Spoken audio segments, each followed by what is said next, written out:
Vamos falar da data limite para arrecadação e gastos. Até que data o candidato pode arrecadar recursos e contrair obrigações?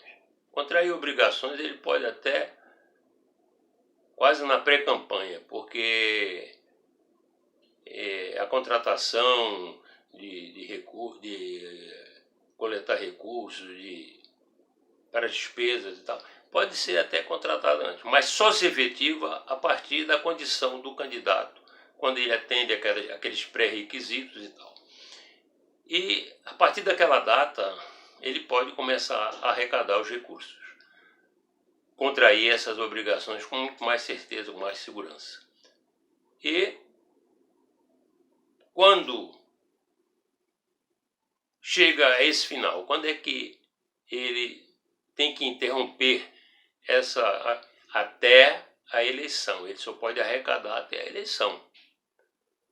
Se for o caso de haver uma dívida não quitada até a eleição, ele pode arrecadar, evidentemente, para quitar essa dívida até a prestação de contas. Quando é que a dívida de campanha pode ser assumida pelo partido? Quando houver uma dívida e o candidato não tiver condições de arrecadar mais, ele pode pedir socorro ao partido que, se não tiver no seu estatuto essa permissão, ele pode, por iniciativa da Presidência Nacional, assumir essa dívida. Agora, imagina a complexidade que tem uma assunção de dívida de um candidato por um partido. É um candidato muito especial, né? A não assunção pelo partido pode ser motivo de rejeição de contas? Sim. Se o candidato assumiu dívidas superiores, não pode pagar, e o partido também não assumiu, como é que ele vai fazer? Qual é a outra fonte admitida para resolver essa questão? Nenhuma. Aí ele, naturalmente, tem que... Se ele não pode respaldar essa dívida, não pode quitar essa dívida com dinheiro, com recursos dele, por quê? Porque ele tem limites. Enfim, acabou criando uma situação de recusa dessa rejeição dessa prestação de contas, ou dessas contas. Enfim, está bem analisado aqui. Eu estou procurando falar numa linguagem bem comum, bem simples, não estou me atendo nem aos termos da resolução, que é para facilitar o entendimento dos candidatos. Passando à segunda parte, ou seja, o segundo tema, referente a esses conteúdos da resolução 23.607, aqui desse kit, que eu repito mais uma vez, é aconselhável todos os candidatos terem, para poder consultar a qualquer hora. Nós temos os gastos considerados eleitorais para efeito de gastos de campanha, para ser considerado gasto de campanha. Então, quais são esses gastos? Como são esses gastos? É um elenco de 15 itens. Confecção de material de impressão, propaganda e publicidade direta por qualquer meio, aluguel de locais para promoção de eventos, despesas com transporte ou deslocamento de candidato e de pessoal a serviço da candidatura, correspondências e despesas postais, despesas com instalação, organização, funcionamento de comitês,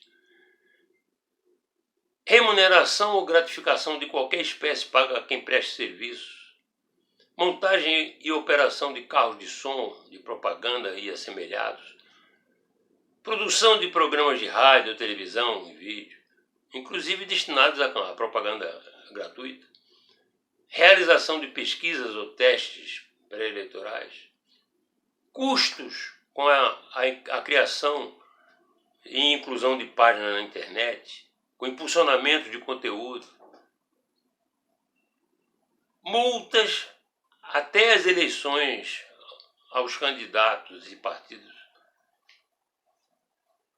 doação para outros partidos políticos e outros candidatos E, finalmente, produção de jingles, vinhetas e tal.